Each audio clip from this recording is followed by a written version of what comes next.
China's once roaring economic engine sputters, struggling to break free from the pandemic's lingering grip. Two major storms cloud the horizon: a property crisis brewing since 2021 and record high unemployment among young graduates. These headwinds threaten to stall the dragon's progress, raising concerns about a potential downturn.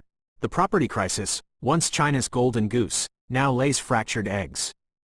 Overleveraged developers and a shrinking demand have caused price drops and stalled projects. The behemoth Evergrande, after reporting a staggering $81 billion loss in 2021 and 2022, teetered on the brink before finally succumbing to bankruptcy in August.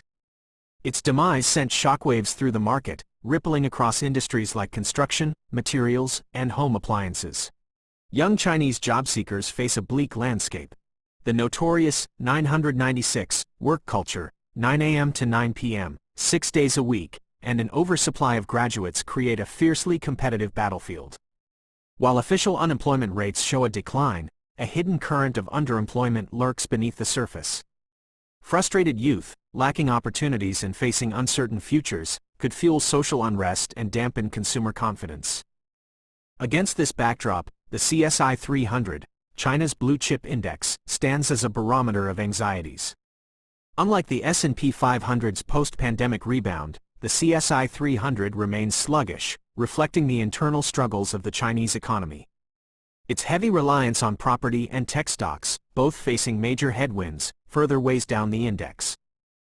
The CSI 300 index closely mirrored the movements of the S&P 500 from the beginning of 2022, with a brief diversion observed in June of the same year.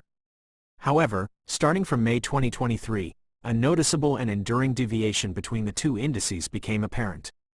While the S&P 500 exhibited gains and a recovery post-May 2023, the CSI 300, in contrast, underwent a consistent and steady decline.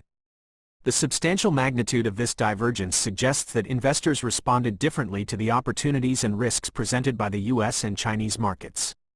The disparity in market sentiment and performance between these indices may also reflect broader trends in global capital flows and risk appetite. If China's economy coughs, the global market could catch a cold.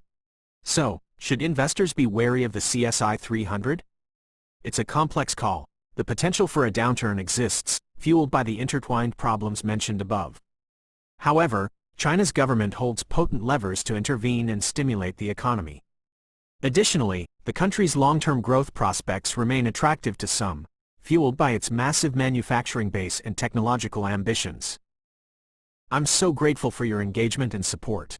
If you enjoyed the video, don't hesitate to share your feedback in the comments section.